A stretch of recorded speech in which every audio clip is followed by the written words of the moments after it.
अच्छा, डॉक्टर शुजात साहब भी हमारे साथ मौजूद हैं, माहिर माशियात हैं, उनसे ज़रा मजीद बात करते हैं। शुजात साहब ये बताइएगा, ये पॉइंट बहुत वैलिड है। हम लोग की बात जो ताजर हैं उन पर ज़्यादा टैक्स लगाया जाए, ये कहा जाता है कि जनाब जो अमीर लोग हैं उन पर ज़्यादा टैक्स लगाया जाए। सिंपली एक चीज़ है कि जनाब जो इंडस्ट्रियलिस्ट होता है, जो ताजर होता है, अगर उसको बेहतर माहौल नहीं प्रोवाइड किया जाएगा बिजनेस के हवाले से, तो अपना बिजनेस लपेटेगा, किसी और मुल्क में चला जाएगा। यूजुअली लोग बांग्लादेश का रुख कर लेते हैं, वहाँ पर जाके काम करना शुरू कर देते हैं। आपको इस लॉजिक में वजन नज़र आता है? देखिए, बहुत शुक्रिया। और सबसे पहले तो मैं थोड़ा सा, मुझे अगर आप इजाज़त दें तो मैं इस सवाल से पहले मैं एक थोड़ा सा बैकग्राउंड दे दूं कि मुझे तकरीबन 13 साल हो गए हैं बजट को कवर करते हुए मीडिया के ऊपर। लेकिन जो इस वक्त इस दफ़ा का जो बजट आया, मेरे ख्याल में मैं दावे से कह सकता हूँ, और मैं इस पर किसी भी बंदे से डिबेट करने के लिए तैयार हूँ कि ये तारीख का बदतरीन बजट है।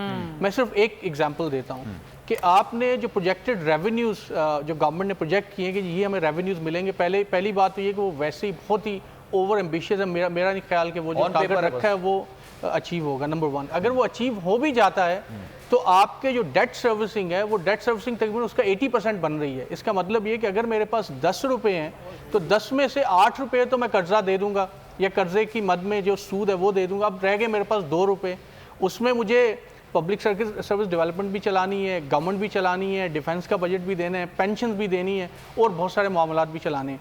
तो ये बिल्कुल क्लियर हो जाता है कि इस वक्त, जैसे शेखानी भाई ने कहा कि गवर्नमेंट के पास बिल्कुल कोई भी किसी किस्म की फिस्कल स्पेस नहीं थी। अब आते हैं आपके सवाल की तरफ। हमारे यहाँ जो ताजिर हजरात हैं, जितने भी कारोबारी हजरात हैं, वो ये कहते हैं जी कि देखिए गवर्नमेंट हमें ये फैसिलिटीज़ दे, ये हमें प्रोवाइड, टैक्स कंड्यूसिव किया जाए, ये चीज़ें इस तरह से की जाएँ, फिर हम शायद बेहतर परफॉर्म कर सकते हैं। लेकिन आप कभी अपना कैमरा लेके बाहर निकलिए और आप देखेंगे जो करोड़ों दुकानें हैं या लाखों दुकानें, आपकी जो रिटेल सेक्टर है, वो कितना टैक्स देते हैं। आपको हैरानगी होगी कि शायद 20-22 अरब रुपए पाकिस्तान की इतने बड़े बड़े बाजार ये टैक्स दे रहे होते हैं, जो आपका इनफॉर्मल सेक्टर है। पाकिस्तान की अगर 300 बिलियन की GDP है तो 300 बिलियन का आपका इनफॉर्मल सेक्टर है। तो हम ये नहीं कह रहे, और गवर्नमेंट भी और आम आदमी भी ये नहीं कहता कि उन लोगों पे आप टैक्स लगाएं जो टैक्स ज़्यादा दे रहे हैं, लेकिन उन लोगों पे जो टैक्स लगना चाहिए जो टैक्स नहीं दे रहे। हमारे यहाँ तकरीबन 50% होना चाहिए ना। सॉरी टू इंटरप्ट डॉक्टर साहब, जो लोग टैक्स नेट में है ही नहीं, वो तो सबसे ज्यादा मजे में है ना, तो वो उनको लाने के लिए क्या करेंगे आप? आपने उनको कारोबार करने से रोका, आपने उनको कोई परचेजिंग करने से रोका, कोई पाबंदियां लगाई आपने उन पर? देखिए, मैं यही तो कह रहा हूँ कि गवर्नमेंट उनके हाथों यरगमाल बनी हुई है। गवर्नमेंट जो भी कोई भी एक स्टेप लेने की कोशिश करती है तो वो लोग एहतजाज करने के लिए बाहर आ जाते हैं, गवर्नमेंट उनके साथ निगोशिएट करती है। फॉर एग्जाम्पल, पहले एक दफ़ा ये कहा गया कि NIC की टर्म होना चाहिए, आप NIC जमा करवाएंगे, एक सर्टेन अमाउंट से ज़्यादा कोई बाइंग करेगा। बाद लोग डेमोन्स्ट्रेशन करने आगे कि हमें ये मंजूर नहीं है। टैक्स का कहा गया, वो अगेन लोग बाहर डेमोन्स्ट्रेशन करने आगे। तो ये गवर्नमेंट की जो विल यहाँ पे लैक करती है डेफिनेटली। और मैं आपको बता दूँ, होने वाला कुछ भी नहीं है। हमारे जैसे लोग जो सैलरीड क्लास हैं, उन पे इस बजट में भी टैक्स लगा, उन पे और टैक्स लगेगा। इसके बाद मिनी बजट आएगा। मैं अभी आपके प्रोग्राम में बता रहा हूँ, 3 महीने के बाद नवंबर में आप मुझसे लिखवा लें, दोबारा मिनी बजट आ रहा है। पेपर मनी आपको लगता है कि खत्म होनी चाहिए भारत की तरह? जैसे भारत में इस चीज पर पाबंदी आयद कर दी गई, सब कुछ डिजिटलाइज कर दिया उन्होंने, ताकि पता चले कि कौन कितना कमा रहा है, कितनी ट्रांजैक्शंस कर रहा है, ताकि उससे टैक्स वसूलियों का हदफ जो है ना वो मुकर्रर हो सके और उसको अचीव किया जा सके। देखिए, गवर्नमेंट ने इसी के साथ नेक्स्ट करता हूँ मैं, मरियम नवाज जो दूसरी औरंगजेब साहिबा, इन्होंने कहा कि जो एक सर्टेन अमाउंट ऑफ डॉलर्स से ज़्यादा जो पाकिस्तान में लेके आएंगे उसको आपको एक्सचेंज करवाना होगा एक सर्टेन पीरियड के दौरान। तो आप ये भी तो इंश्योर करेंगे जो आपका डॉलर स्मगल हो रहा है उसको कौन इंश्योर करेगा? आपके प्रोग्राम में बहुत सारे दूसरे चैनल्स पे लोग कह रहे हैं कि आपका डॉलर अफगानिस्तान जा रहा है, आपका डॉलर और भी बहुत सारे इलीगल जराए से यहाँ से डॉलर निकल रहा है। तो ये भी एस्पेक्ट देखने वाले हैं। तो मेरा ख्याल ये है कि ये गवर्नमेंट ने कुछ इधर से खैंचातानी करके कोशिश की है कि इस बजट को ऐसा बनाया जाए कि कम से कम प्रेजेंटेबल हो जाए। लेकिन मैं ये समझता हूँ ये तारीख का ना सिर्फ बदतरीन बजट है, बल्कि इस बजट के बाद जो आगे महंगाई का तूफान आएगा, फिर आप वो देखेंगे। तो ये जो बुरा मान जाते हैं सागदार साहब कि अगर कोई ये कह दे कि डिफ़ॉल्ट के दहाने पे हैं हम, तो वो कहते हैं कि ये तो गलत बात है। तो डिफ़ॉल्ट की एक तो डेफिनेशन, दूसरे ये बदतरीन बजट से महंगाई का एक तूफान, फिर आगे आने वाले मजीद मिनी बजट, तो ये कब तक ये सिलसिला चलेगा? देखिए, इसाक डार साहब से किसी ने अभी कहा कि ग्रोथ कितनी है, वो कह रहे हैं 5% 6% ग्रोथ है।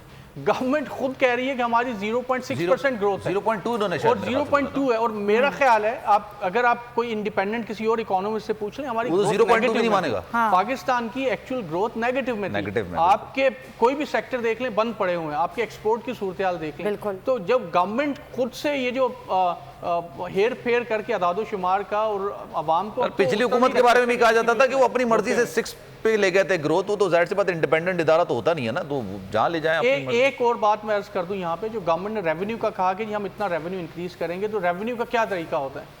जब भी रेवेन्यू चाहिए होता है, अभी भी गवर्नमेंट ने ये किया कि इंपोर्ट थोड़ी सी उस पर थोड़ा रिलैक्स कर देते हैं। जब इंपोर्ट ज्यादा होती हैं तो इंपोर्ट के ऊपर ड्यूटीज बढ़ाई जाती हैं, वो जो ड्यूटीज आती हैं उनसे आपका टैक्स रेवेन्यू बढ़ जाता है। इसका मतलब ये कि आप अपने इंटरनल कलेक्शन नहीं है ना सर, बढ़ाने कम करने के लिए आप एक्सटर्नल डेफिसिट बढ़ा देते हैं। और यही सूरत हाल है कि पाकिस्तान अभी ये जो ट्विन डेफिसिट का इशू है, पाकिस्तान इसको सॉल्व नहीं कर पा रहा, क्योंकि हम कभी इंटरनल डेफिसिट को कंट्रोल करने के लिए एक्सटर्नल की तरफ चले जाते हैं और एक्सटर्नल को तो ये ऑस्टेरिटी मेजर्स की जो बात करते हैं, ये उस पर अमल तो नहीं करते, ये सिर्फ बातें ही होती हैं हुकूमत की। तो अब ये सिंपल सी बात है, आप गवर्नमेंट के अपने एक्सपेंडिचर देख लीजिए, जो नॉन डेवलपमेंटल एक्सपेंडिचर उनमें कितनी कमी हुई है। आपको पता चल जाएगा कि कितना ऑस्टेरिटी मेजर्स के ऊपर गवर्नमेंट सीरियस है। 1% भी आप देख लीजिए कि बहुत सारी मद में जो एक्सपेंडिचर हैं 25% तक बढ़े हैं। कुछ ऐसे एस्पेक्ट में गाड़ियाँ जो परचेज करनी है, और भी बहुत सारे ऑफिस के जो नॉन डेवलपमेंटल एक्सपेंडिचर्स हैं, तो वो ऑस्टेरिटी मेजर्स तो खैर वो तो मजाक है, ये ऑस्टेरिटी मेजर्स होता नहीं है बिल्कुल भी। बजट 2023, वादों से इरादों तक का सफर और इससे जुड़ी अवाम की नई उम्मीदें। सरकारी मुलाजिम, मजदूर या हो कारोबारी, टिकटिकी बांधे सबकी नजर है इस साल के बजट पर। क्या हो पाएगी बचत, मिलेगा रिलीफ?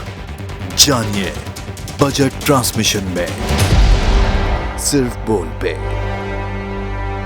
अदलो इंसाफ की बात सब करते हैं, पर हकीकत में सच के साथ निडर होके खड़े रहने की जुर्रत नजर नहीं आती। बोल ने तश्कील दी 10 कोर्ट रिपोर्टर्स की टीम, जो केस की बेस तक जा पहुंचे। पैनल पे सफे अव्वल के legal experts, court round up, Neelam Arshad के साथ, सिर्फ बोल पे। सब्सक्राइब करें और बेल दबाएं ताकि कोई खबर रह न जाए।